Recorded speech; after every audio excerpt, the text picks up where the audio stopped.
Well, good morning again. Welcome to those of you joining us here in this room and those of you joining us online. I am really glad that you are here. I want to jump in today with something that all of us have in common, and this isn't a religious thing or a Christian thing, okay? So relax. This is just a people thing, and it's something that we're all really good at, and the reason we're so good at it is that we started practicing it in junior high school and then in high school, and as adults, right, we've perfected it.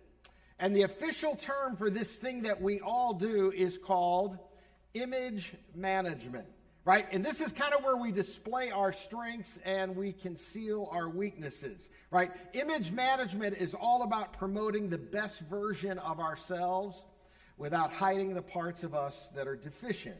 And it's not a criticism, so don't take it that way, because honestly, we don't want everyone to know everything about us, right? We just want them to have they're a good person kind of view about us. So image management is natural, and it's actually a good thing for you and I to bring our A game, especially when we're trying to promote ourselves on the first date or that first job interview with a company that we really want to work with, or the first time, remember, when you meet the parents or the new neighbors or even your future boss. But because we're emotionally mature people, we realize that once the relationship is sort of established and there's some kind of trust that's been built, then it's appropriate that we begin to open up and start to tell the rest of our story. It's kind of like being in a small group, or as we call them at Springbrook, community groups, right? Because when you're in a group with other adults, there's an opportunity for people to share their stories because, right, that's how you and I get to know each other. And maybe you've had this experience, right? Your group gets together and the first person begins to share a part of their very G-rated story. And then someone else in the group starts to open up and they share their very PG story. And now someone is now ready to kind of share their PG-13 story, and then their story hits a nerve in somebody else in the group, and someone starts to share their R-rated story. And now the whole group is like, I didn't know we were going to go this deep, this fast. And suddenly, right, your group goes to a new level where you begin to tell less of your good decisions and start sharing more freely about your embarrassing ones. But it's not a planned thing, right? Because we know intuitively that there's kind of an order to being vulnerable and being real. And just like in life, right, if you get things out of order, right, there's no second date or there's no second job interview. And if you get too friendly with the neighbors, they build a higher privacy fence. And the reason that I mention any of this is because Matthew, who wrote one of the four Gospels in the New Testament, apparently nobody told Matthew about any of this. Because instead of beginning with the birth of Jesus, he kind of goes about it backwards. He actually begins, as we've seen in this series, with the genealogy of Jesus' ancestors. And Matthew goes out of his way, unnecessarily so, to air the dirty laundry of many Jesus' ancestors, which seemingly hurts his case more than it helps it. And here's what I mean by that, and this is so important.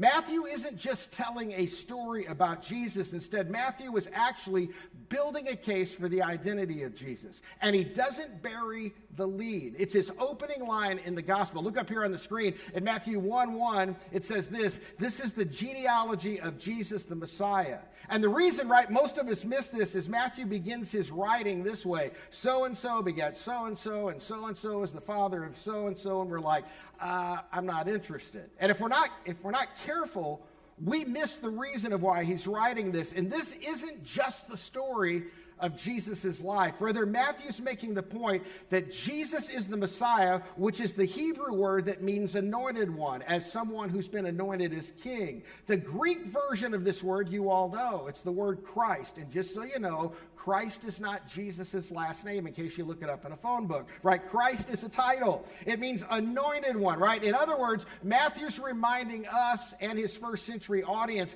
that Jesus is God's final king. Now, this is a big deal for Jewish people in his audience. Because if Matthew's going to make the case that Jesus is God's final king, then he's also got to make the case that Jesus was related to Israel's greatest king. So Matthew says this right up front in Matthew 1:1. Look again. This is the genealogy of Jesus the Messiah. We got that. The son of David, who, by the way, is Israel's most famous king, and some would argue Israel's greatest king. And of course, you know, Jesus wasn't David's son. In fact, there are 14 generations between David and Jesus, but this is the way people spoke in those days. So Matthew is kind of giving us this flyover of 14 generations. So to set this up for where we're going to go today, I got to give you a little background story on David. And just so you know, this is David, like David and Goliath, who also actually becomes King David. Now, David lived about 1,000 years before Jesus, and he was Israel's second king. He's a warrior king, right? He settled all the regional disputes between Israel and the surrounding nations. He sets up all this commerce and trade, and he brings peace to the entire land. And he gets older, and he decides that what God really, really needs is a building of his own, a temple, right? Because all the pagan religions of his day, they have temples to their gods, right? But David thinks, man, my God doesn't even have a building. So David decides to build God a temple. And he starts making plans to do so, but God sends a prophet to him named Nathan. And Nathan says, hey, listen, I got a word from God. He doesn't want a temple. In fact, he doesn't even need a temple. And by the way, you can't build it anyway because you got too much blood on your hands. So if there's going to be a temple, which God doesn't need one, your son can build the temple. Now, we don't have time to talk much about this, but essentially, God, through the prophet Nathan, warned David that if you try to put me in a box, there's going to be trouble. And the problem with the temple is that it would begin to represent, right, the presence of God. Like, God is over here in this little house, so when we want to go do stuff like sin, which God doesn't like, we can go over here where he isn't. Now, look at me for a second. Some of us grew up in church thinking the same way, right? Because church is over here, and as long as I don't go to church, I can get a free pass to do whatever I want. And the reality is that whenever we try to put God in a box, we're in trouble. In fact, if you left Christianity or if you left the church years ago, here's my guess as to why. Most likely you were presented a version of Christianity that was like a box, and God was in the box. And when that quit working for you, or when you saw through that, or you saw problems with that, or you saw the hypocrisy of all the people in the box with God, you were out, right? And you felt like you had no choice but to turn your back on your faith, on Christianity, on church, and perhaps maybe even on God. And I just want you to know that anybody that puts God in a box, they've set you and me up for trouble. And the good news is, God doesn't live in a box. His circle of grace and mercy is too big for that, as we're about to see. So the prophet Nathan says, hey, David, God says you can't build a temple. God doesn't need one. God doesn't necessarily want one. But if it happens, your son's going to have to build it. But God has a message for you, David. And here's what God said to David through the prophet Nathan about 1,000 years before Jesus, right? Look at this, 2 Samuel up here on the screen, chapter 7, verse 9. He says, I will make your name great, David. Now think about this. This is 3,000 years ago from 2025. So just curious, all right, this is where you get to participate. You ready? By show of hands, how many of you had already heard of King David before you got here today? There you go. You just proved the Bible's true, right? So like the prophet said to David, right, your name is going to be like the names of the greatest men on earth who've ever lived even 3,000 years later, right? Even if you don't believe any of this is true, you've heard of King David. That's amazing. Well, then the prophet goes on and he says this in 2 Samuel 7:16. David, here's what God promises you. Your house or your family and your kingdom, because you're the king, will endure forever long after you're gone, and your throne that represents your power and influence will be established forever. Now, wow, what a promise, right? But as time went by, there was no longer a Davidic ancestor on the throne in Israel. In fact, this is important. By the time Jesus comes along, there had not been a Davidic ancestor on the throne for hundreds and hundreds of years. So much time had gone by that the Jewish people thought it isn't even a reality. The priests and the Pharisees, especially the priests, didn't even want there to be a Davidic king on the throne. So they weren't looking for one, and they weren't expecting one.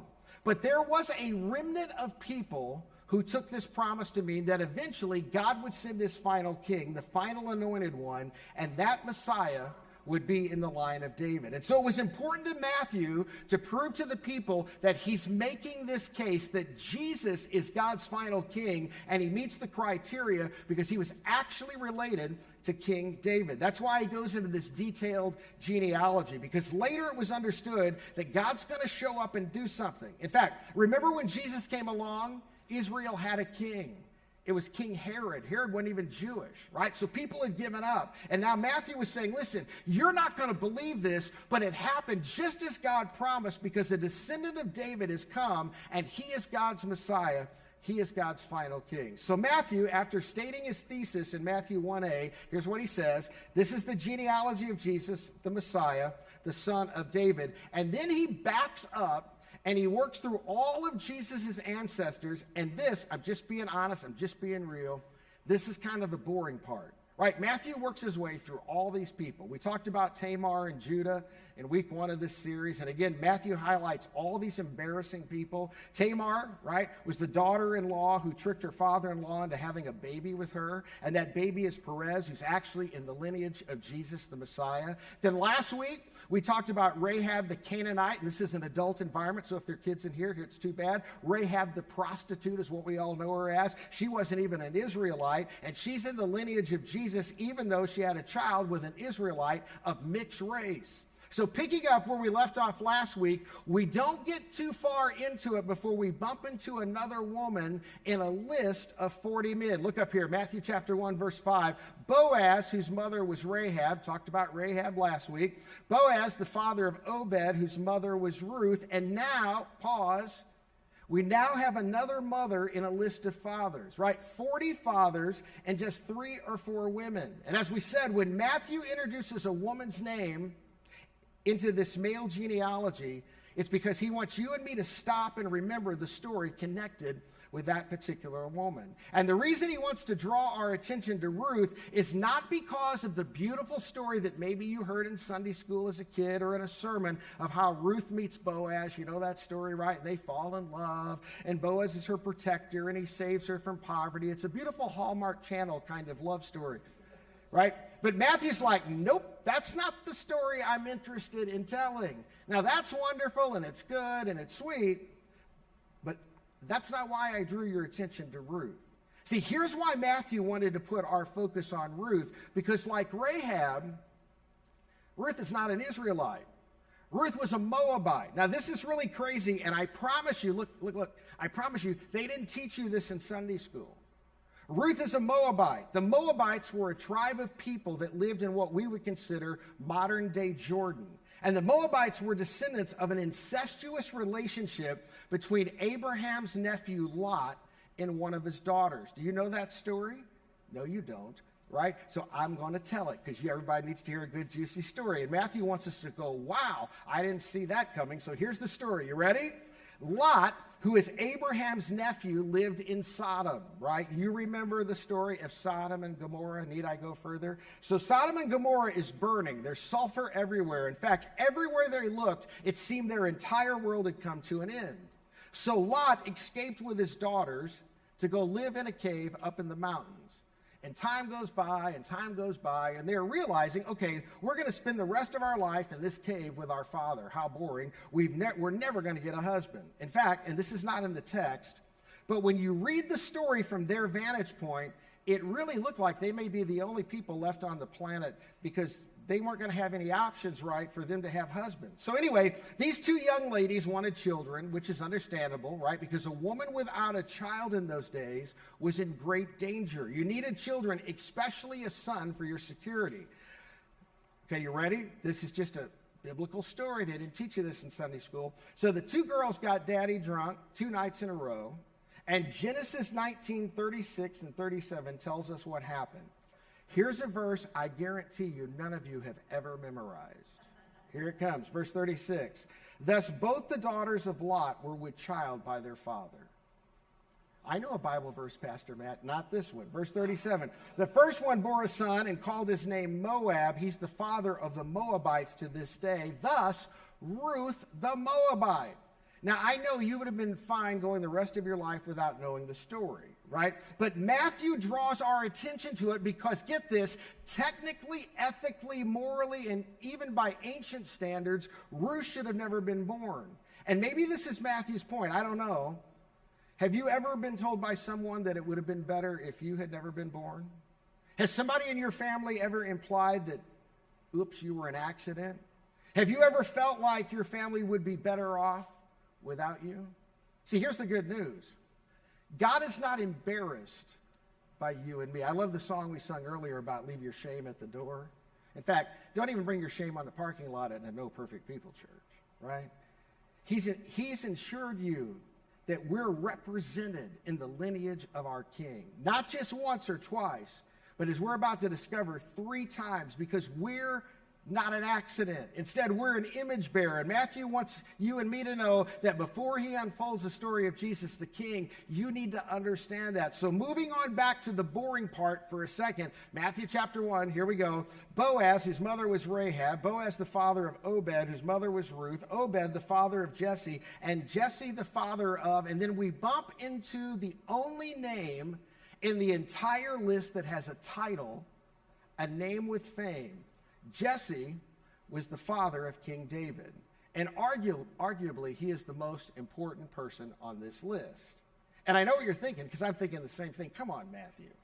You're not going to do anything to draw negative attention to King David, right? I mean, the whole point of your gospel is to make the case that Jesus is God's final king, which means he's related to David, and his relation to David is paramount, right? I mean, this is why he includes the title, so we don't confuse this David with another David. This is King David. So surely Matthew isn't going to go there. But he does. And listen to how he does it in Matthew 1:5. Look up here. Obed, the father of Jesse, and Jesse, the father of King David.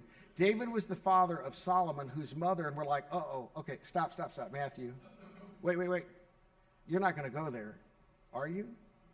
And some of you know the story, and some of you don't. And some of you got forced to come to church today because it's Dad's Day. I get it. But you're going to be so glad you came, because this may be the only time you've ever heard this part of the story. Matthew doesn't want us to skip this story. He pauses because he knows that everyone reading this document, all of his Jewish readers in the first century, already know the story, and some of us may know the story. So it's like, okay, Matthew, if you have to go there, just say her name. Just like he did with Tamar, just like he did with Rahab, just like he did with Ruth. Just say her name. And Matthew's like, nope, I don't want to say her name, because you might just go by it. I want you to see out of this incident a baby was birthed that was in the lineage of Jesus. It's almost like Matthew wants to rub our nose in it. Like, don't forget. Don't you dare attempt to sanitize this. Don't you dare attempt to glamorize this or remove the gritty, earthy family history of your king. So listen to how he states it. It's like right in our face. Matthew 1:6 right up here. David was the father of Solomon, whose mother had been Uriah's wife. Matthew's twisting the knife. Solomon's mother was another man's wife until David abused his power and seized Uriah's wife. It happened that one night David says to a servant, go get her for me. And the servant said, but your highness, that's the wife of your, and King David snaps back, it doesn't matter whose wife she is. I'm king. Get her. Uriah's wife Bathsheba was also the daughter of one of David's best friends, a man that he had risked his life to protect David. And the servant had no choice, and perhaps Bathsheba had no choice. And they spent the night together. They probably spent several nights together. And then he gets a text message from Bathsheba, I'm pregnant. Meanwhile, his mighty men that he should have been with are out bleeding out in the muddy battlefield trying to conquer a walled city. And David decides that he can handle and manage all the outcomes. He tries to manage all of them, but he makes it worse. And he takes a bad story and he adds another bad chapter and another bad chapter. And I know it's Dad's Day, but I got to say this. And when we men in particular try to manage the outcome of our bad decisions, come on, you know it, we just add more bad chapters to our stories. And David should have known better. And because he should have known better, and because we know the story, we should know better. But David's going to handle the outcome, right? He's the king. Come on, remember the story? He invites Uriah off the battlefield. Hey, Uriah, how's it going? I'm pretty good, but King David, why are you here? And David responds, hey, why don't you go home and, wink, wink, be with your wife tonight? But David gets up the next morning and finds out that Uriah slept outside the palace gate with the servants on the ground, the ones that would sleep there to protect the king. And David's like, what are you doing here? I sent you home to be with your wife. And righteous, valiant warrior leader Uriah is like, David, what are you talking about? How could I comfort myself with my wife when my men are bleeding out in the mud outside the walls of the city that we're trying to take? I couldn't do that. I mean, he's such a great man. And David's like, listen, I need you to stay one more night. And that night they party. And David gets Uriah drunk. And then he points him toward home and says, go home. And David wakes up the next day, and Uriah has once again slept on the ground on his mat outside the palace gates. Because he thinks, how could I go be with my wife when my men are bleeding out in the field? And then King David, listen. King David writes a note to Joab, the commander in the field. Here's what he says. Put Uriah in the front closest to the action. And when the battle is the hottest and the fiercest, withdraw from it. It was a death sentence. David signs it, seals it. He gives it to Joab to deliver to Uriah. And this is when God interrupts and says, okay, David, remember that thing about your kingdom will endure forever? Remember that part about you're going to have the throne forever? We're canceling that. You're out. You're not my guy. And so David, in order to cover up his adultery, arranged for Uriah to be killed in battle. Bathsheba mourns, and because she's pregnant, David marries her. And by the way, just so you know, in a slave culture, there are no secrets.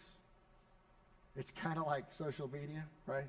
Everybody knows why David marries Bathsheba. She has a son, the baby dies, Bathsheba mourns. She gets pregnant again by David. And 2 Samuel 12:24 tells us, look, she gave birth to a son, and they named him Solomon. Now, a little more backstory. David had about 7 or 8 wives. We don't actually know because it's kind of confusing. Who gave him 19 sons. We think. It's hard to count. But 19 sons survived into adulthood. Now, he probably had more than that. There are 19 options for who would follow him as the king of Israel. And of the 19 sons, which one would you have not chosen? Well, Matthew tells us who God chose. Matthew 1:6. David was the father of Solomon, whose mother had been Uriah's wife. Solomon, the father of Rehoboam. Rehoboam, the father of... Do you get this? Our Savior came from a long line of sinners. And most of us would argue they're worse than us. God chose Solomon, who should have never been born in the first place and whose mom's name wasn't even mentioned. And we're like, okay, we got it, Matthew. Can we just please jump ahead to our favorite story about our favorite time of the year, Christmas, and the part about the shepherds abiding in their fields, watching their flocks by night. And lo, the angel of the Lord shone round about them, and they were so afraid. And the angel said, do not be afraid. I bring you great news of good joy. Can we just get to that part? Matthew, you're ruining the Christmas story. And I think Matthew would say, I'm not ruining it. I'm including you in it. And besides, Matthew would say, this isn't a story, right? This is his story. This is God wading into the chaos of humanity that humanity created, wading into the chaos of sin where we hurt ourselves and the people around us. And we're hurt by other people, so we hurt other people. This is God wading into the chaos of human history to do something in the world and to do something for the world and to do something in spite of the world.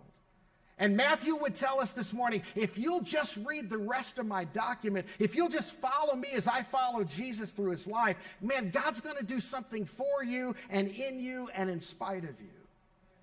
You see, Matthew reminds us that God was committed to his agenda, that he kept his promise.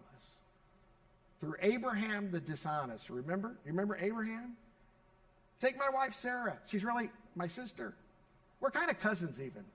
So take her, Pharaoh. and Tamar the desperate, and Judah the promise breaker, a slave trader who sold his own brother into slavery, through Rahab the Canaanite, Rahab the prostitute, Ruth the Moabite, through David, the king with unrestrained power, the murderer and adulterer. I mean, none of these stories are pretty. And Matthew refuses to allow us to look the other way or sand off the rough edges or to sanitize the story and just pretend. This is why Springbrook exists. It's a no perfect people church. Instead, he highlights the messed up people and the embarrassments because that's who our King Jesus came from.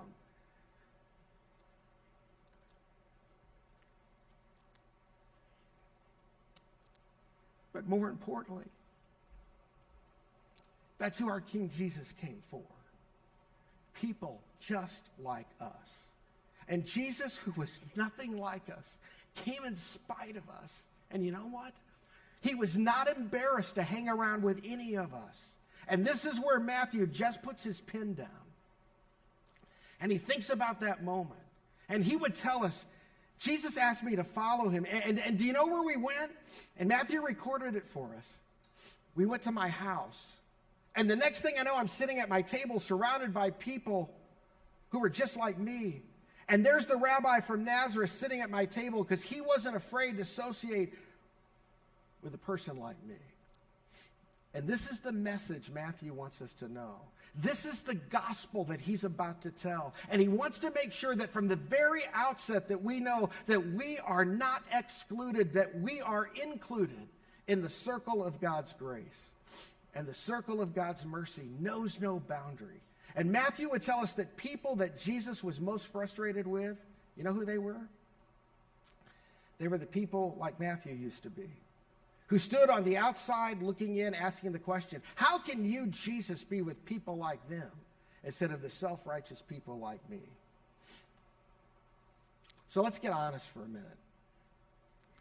And I'm just telling you, you don't have to be a religious person. You may be of a different faith. In fact, you may have showed up this morning online or in this room and you don't believe anything. I get it. But at some level, in some season of your life, maybe even in this moment, when your thoughts go where they shouldn't go, isn't it true that you would find all of us on Matthew's list because we've all lied and cheated? We've all been unfaithful. We've all been disloyal. We've all hurt people. Come on. We've murdered people's reputation with our words. We've murdered people's self-esteem with our criticism. We've murdered people's careers in some cases because the ideas we took as our own and the ideas we didn't share. Isn't it true that we've broken promises? And maybe as you sit here or sit on your couch and consider your sin and where you would be on the list and who you would identify with, maybe you would think what Matthew thought. Maybe you showed up this morning, you're like, I'm going to go to church. I'm going to get dad off my back. But man, I'm too far gone. But you know what Matthew assures you and me? No, you're not. I know exactly what it feels like. I was a traitor. I was a thief. I impoverished my own people as a tool of the Roman Empire. There was no one lower than me. And then one day I looked into the eyes of compassion and everything changed. And the rabbi from Galilee invited me to follow him. And I've never gotten over the fact that he would invite a sinner like me. And there was no question in his mind what kind of person I was. I was doing the very thing that put me outside of the realm of temple worship, outside of the realm of family, outside of the realm of friendship with other Jewish righteous people. I was doing the thing that set me apart. And you know what he did? He looked at me and he said, I want you to follow me. And I never got over it. And now here I am, a former tax collector and traitor to my people. And I'm documenting the life not of Jesus, the rabbi or the teacher, but of Jesus, the King. And so, here's the question for us. What if he's right? I mean, what if he really is God's final king? What if all that stuff you've heard, all those times you went to church, you went, oh, it's so boring. I'm so sick of this. I can't wait till I get to be an adult and I can make my decision. What if it's true? What if the angel said, That Jesus came to save his people, to save us, to save people from their sin. What if it's true? What is even the right response to that? What are we even to do with that kind of information? And you know what Matthew would do if he were here this morning? He would look at you and me and he would say, here's what you do. Just do what I did. You just follow. And then later, this is amazing. Matthew records Jesus' invitation to all of us to follow. And one afternoon, Jesus looks up at a group of people who are broken and weary because of what they've done, and broken and weary because of what people have done to them. And Jesus says these words, look, in Matthew 11, 28 and 29. Come to me, right? Just move in my direction. All of you who are weary, right? You've tried and you've tried and you've tried. It's not working for you. All of you who are weary and burdened, the burden of sin, the burden of guilt, the burden of shame, the burden of what people have said, church people have said, and I will give you rest. And then listen to this part. This is so incredible. Learn from me. You know what that means? Sit at my feet and learn what God your Father is really like, because I know him like no one else can, Jesus would say. Learn from me what to do with your shame and your guilt and your past. Learn from me how to treat other people. Learn how to find purpose and meaning. Learn from me. That's what a disciple is. It's what a follower does. They sit at the feet of somebody and they say, teach me, and I'll do my best to follow you. Just learn from me. And he says, if you do over time, look at this promise, and you will find rest. Not on the outside. You're never going to find rest. Listen, somebody saying, I just want God to fix my life. Good luck. You live in a broken world. Huh? Things break in a broken world. Don't be surprised at that. If God really loved me, the train wouldn't have come by when I was trying to get across. Shut up. Come on. Be real. It's a broken world. If God's into fixing trains, he's too small of a God. You'll find rest inside for your souls, in spite of what's going on the outside. This is the invitation of our King, who came from a long line of people just like us.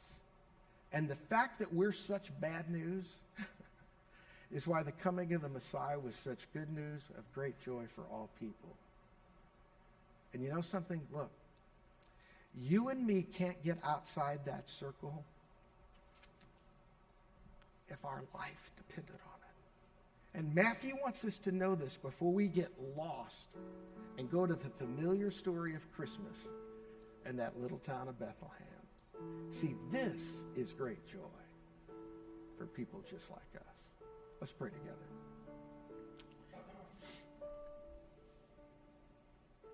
Father, I am so grateful, so thankful, so blown away by who you chose to have Matthew write down in a list of a genealogy. God, if this were happening today, I would have said, you know what, we're going to edit that out. We're just going to erase it. We're just going to put the superstars in there because that would really kind of impress you. And then I could tell my friends on social media or who I hang out with, hey, let me tell you who my God's related to and who Jesus was related to. And I'd named some big names. But that wasn't your plan. Because, God, if you'd done that, if you'd have led Matthew to only put the people who seemed perfect, there'd be no space in our world for a no perfect people church with people who aren't perfect in it. So, Father, we're grateful, we're thankful that we don't have to be perfect because you were. We don't have to fix what's broken in us and just straighten up and fly right and do the right thing. We just have to surrender on a moment-by-moment basis our heart and our life back to you. Father, the truth is we've all tried it on our own. We listen to our mom and dad for a little while, then we get out of the house and we go do what we want to do, and our friends tell us and social media tells us and culture tells us, and we're like, yeah, I'm going to do it. Look, I'm a man, I'm a woman, I'm all that. And yet we're led right back to the brokenness that we read about today. When we try to manage the outcomes, we just make a bigger mess. Father, thank you for not being embarrassed of us. Thank you that one day when we get to heaven, we won't have to kind of, put a sheet over our head or put a mask on or just kind of go, I just can't go in. Father, I don't know about all the people in this room who are Christ followers, But when it's my turn to go in, I'm going to pretend like I'm at Disney and I get to see not Mickey Mouse, I get to see the King. Father, I pray we would run into your arms. I pray that we wouldn't be so shame-driven, guilt-ridden, sin-oppressed, that we would somehow exclude ourselves from the hope and the mercy and the grace of Jesus. Father, thanks for coming for people just like us. And there may be someone in this room, a couple of someones maybe some people watching online, and they stopped going to church, they stopped believing because they met some Christians who were trying to be well-meaning. And those Christians are like, well, you can't drink and you can't smoke, and then we just changed the rules. You can't have tats, and you can't do this, and you can't go there. And we had other rules too. You can only vote this way or vote that way. And we had all kinds of rules, except those same Christians, they were miserable and mean. They came to church and they were ugly and rude. And you probably left, and I get it. I'd leave too. So God, we want to be the right kind of people. We don't want to just be people who are telling us what we can't do. We want to be freed up by the King to be all that God has created us to be. So Father, thank you for the hope that we have in Jesus Christ. Thank you for the people, the men and women who are Christ followers, who live with grace-filled hearts and mercy. Thank you for a culture that's in such desperate need of a Savior. How could they miss him with all the churches in America? Lord, help us to be the church that helps disconnected people, people who have left, walked away, got hurt by the church, be the place where they can find you again. Father, thank you for the hope that we have in Jesus Christ. It's in Jesus' name I pray. Amen. In a moment, I'm going to hang down here when we're done. And if you're not a Christ follower, I'd love to help you take a step. Don't worry, we don't have a baptism set up. I'm not baptizing you in the pond. And I know those things are happening. I don't have my swim trunks, right? All that stuff. Maybe you're here today. Maybe you're watching online. You say, I don't know what my next step is. Your next step is to get curious for some of you. You see, you can't show up every so often and just go, I'm kind of curious, and then get back in the world and forget. If God spoke to you today in any way, you're not even sure it's God, but if something spoke to you today, take that next step. Get engaged somewhere in your faith and watch it grow. For those of you who are Christ followers, I'm just telling you, all the stuff going on in our culture right now, I know you got opinions. I know you get upset. Some of you are this, some of you are that. Some of you are Republicans, some of you are Democrats, some of you are independents. I get it. This is way bigger than all of that. This is about living like Christ. Let your little r and your little d stay little r's and little d's, okay? Live out the big C. That's what we need to do in our culture, right? That's what we need to do. And we can change our culture, but if they got to be Republican or Democrat first, you're just going to fight over stuff that's useless. I can tell you this, all of that stuff, when we get to see Jesus, right, we pass through the pearly gates. It won't say Republicans here, Democrats here, independents. We don't even know where you go, right? So, right, Jesus said you got to be hot or cold. I'm just saying, I didn't make it up, right? Here's the deal. Let's live like Christ followers. Let's be just nice to people. Can you do that? Right? If you're going to wave to people, you know which sign is a wave and which isn't, right? Be nice. Just be nice to people, and let's live it. Well, as we learned this morning through the genealogy of Jesus, God pursued his agenda to love us and rescue us by including people in his story just like us. And sometimes on a day like Father's Day, which is a good day, right? But it can also raise the expectations of what a good dad is. And sometimes they're so high, and I just got to be real. Sometimes we miss the opportunity to celebrate the powerful characteristics of strength, guidance, and love. In fact, I love what Solomon says in Proverbs. Solomon, that was in the genealogy. And don't forget, he didn't grow up in a perfect home. You know that now.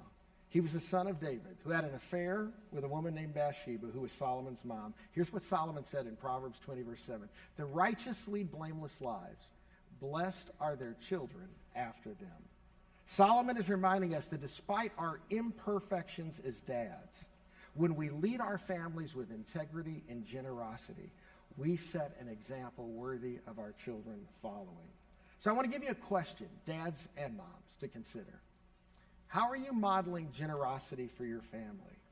Now, I know some dads say, well, I work 70 hours a week. I'm modeling hard work. Good for you, right? Some of you would say, well, I got energy. I got resources. I care for my family. Those are all good things, Dad. but we're called to model generosity to the work of God's kingdom. It's our opportunity to say that the love that we have and the provision that we see from our Heavenly Father that he pours out on us, we then pour it out on others. So happy Father's Day, men.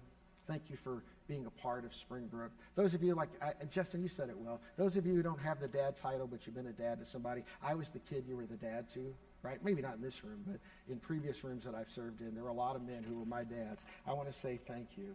And practice generosity. And just in case you forget, there's a kiosk where you can give in the lobby. You can give at our website. You got a phone. It does more than social media. You can give with it. There's offering boxes. They're on the walls as you leave right here. They even have a QR code because you say, I don't know what to do with an offering box. QR code, you can do it. Or you can text the word give because you've been texting all morning going, when's he going to be done with his sermon? Now you can text this instead. All right? Hey, have a great rest of your day. I'll see you next Sunday. Take care.